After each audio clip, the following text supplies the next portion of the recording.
నిజంగా చెప్పాలని అంటే అసలు ఎక్కడైనా కూడా మెడికల్ కాలేజీలను కట్టినవి ఆల్మోస్ట్ అయిపోయే పరిస్థితిలో ఉన్నవి, సగం కట్టినవి ఎక్కడైనా కూడా ఫ్రీగా ఇవ్వడమే కాకుండా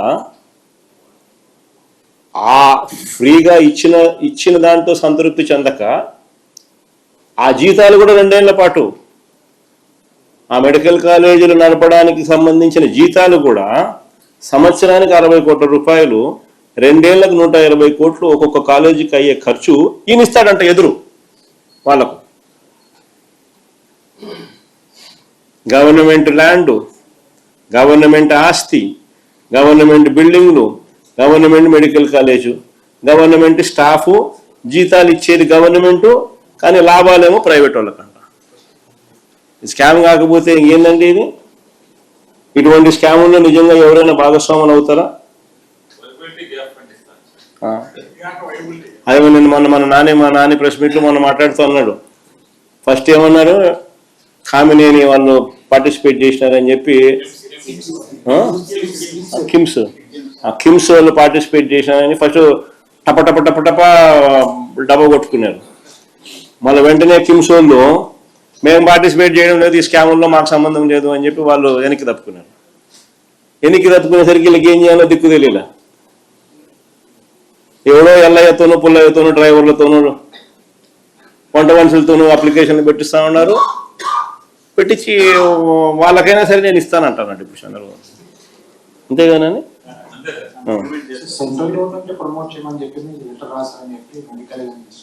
గవర్నమెంట్ ఎప్పుడు అటు చెప్పలేదు. ఏ సెంట్రల్ గవర్నమెంట్ అలా చెప్పలేదు. మన ఛత్తీస్గఢ్లో ఎవరి ప్రభుత్వం ఉంది? సెంట్రల్ బీజేపీ ప్రభుత్వమే కదా ఛత్తీస్గఢ్లో ఉండేది. అక్కడ కూడా 13 మెడికల్ కాలేజీలు కొత్తవి, గవర్నమెంట్ మెడికల్ కాలేజీలు మొన్న స్టార్ట్ చేసినారు ఛత్తీస్గఢ్లో కూడా. గవర్నమెంట్ ఆఫ్ ఇండియా ఏదైనా కూడా ఎప్పుడూ కూడా కొత్త మెడికల్ కాలేజీలు ఎవరైనా పెట్టాలనుకుంటే కొత్తగా మీరు పెట్టుకోండి, అప్లికేషన్ మీకు ఇస్తారు. అదొక పద్ధతి. కొత్తగా నువ్వు పెట్టాలనుకుంటున్నావు అనుకుని కొత్తగా అప్లికేషన్ పెట్టుకో వేరే చోట. నువ్వంతకు నువ్వే భూములు కొనుక్కో, నువ్వంతకు నువ్వే బిల్డింగ్లు కట్టుకో, నువ్వంతకు నువ్వే అన్ని రకాలుగా అన్ని చేసుకో. గవర్నమెంట్ నీకు సపోర్ట్ చేస్తుంది. ఏది? పర్మిషన్ల పరంగా. అదొక పద్ధతి. అది ఏ గవర్నమెంట్ అయినా సపోర్ట్ చేస్తుంది. కానీ ఈ మాదిరిగా స్కాములు చేస్తూ గవర్నమెంట్ ఆల్రెడీ కట్టిన బిల్డింగులను, గవర్నమెంట్ ఆల్రెడీ కట్టిన ఆస్తులను ప్రైవేట్ వాళ్ళకు ఊరికనే ఇచ్చేసేయడము, మీ జీతాలకు కూడా గవర్నమెంట్ ఇవ్వడం, ఇట్లాంటి ఎవడు చేయమని చెప్పి ఏ గవర్నమెంట్ ఎప్పుడు కూడా చెప్పదు.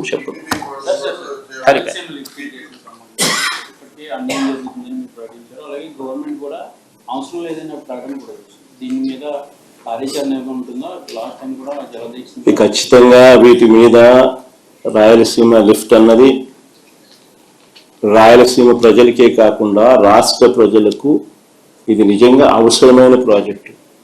రాయలసీమకు సంపూర్ణంగా నీళ్లు అందితే గోదావరి నీళ్లు యూటిలైజేషన్ కృష్ణా డెల్టా ప్రాంతానికి ఇంకా మోర్ సద్వినియోగం చేసుకోగలుగుతారు. రాయలసీమకి నీళ్ళు అందకపోతే ఆ గోదావరి నుంచి వచ్చే నీళ్లు రాయలసీమకి ఇస్తారా, కృష్ణా డెల్టాకి ఇస్తారా?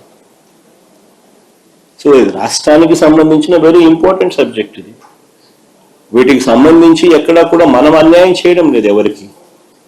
మనము మన రాష్ట్రానికి మాత్రం న్యాయం జరిగేట్టుగా మాత్రమే అడుగులు వేస్తూ ఉన్నాం. ఈ అడుగులు వేసేది చంద్రబాబు నాయుడు లాంటి అన్యాయమైన వ్యక్తి అడ్డుకునే కార్యక్రమం ఏదైనా ఉంటే తన స్వార్థం కోసం అడ్డుకుంటే అడ్డుకోవచ్చేమో, కానీ అదన్నీ టెంపరీ. ఖచ్చితంగా దీని మీద కూడా ఉద్యమాలు జరుగుతాయి. ఖచ్చితంగా మళ్ళీ అధికారంలోకి మేము వచ్చిన తర్వాత వాయువేగంతో ఈ ప్రాజెక్టు కూడా పూర్తి చేస్తాం.